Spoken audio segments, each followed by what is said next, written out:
Introducing Inventory Counts, a new feature within Tekmetric. Let's walk through how it works. To get started, click Start Account. Give your count a clear name, something descriptive that will help you identify it later in your inventory counts table. Then click Continue to move to the next step. In the second step, you'll build your count list. Use filters and search to define which parts you want to count. If you're doing a full count, simply click Save Count List. But in this example, let's narrow it down to our tires. You can also use filters to specify parts from vendors, when they were last used, and where they're located. Once the filters are set, sort the table to match the order you'll be counting in. When your list looks right, click Save Count List. Next, choose whether to start counting right away or save it for later. Let's start counting now. In the counting view, you'll see the count name, created date, and a list of all parts ready to count. You can print your count list if you prefer to jot down quantities by hand, then enter them later here in Tekmetric.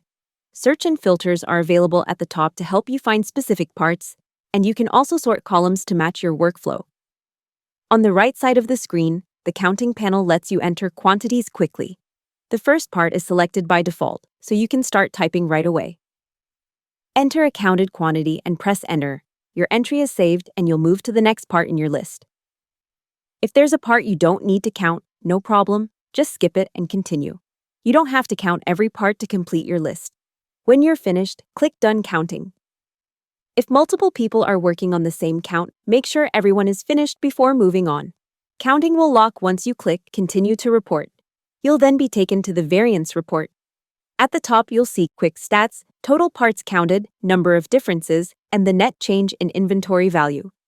Below that, you'll find the table showing all parts, counted quantities, and any differences from your in-stock values. You can print the report, which will only include parts with differences, or click any part row to open the side panel. From there, you can leave notes or make adjustments if you double-checked a count and found an error. When you're ready to finalize, click Confirm and Complete.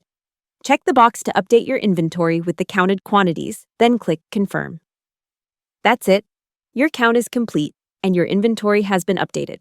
You'll return to the Inventory Counts table, where you can still access the report, continue other counts, or start a new one. Thanks for taking the time to learn about inventory counts, and thank you for using Tekmetric.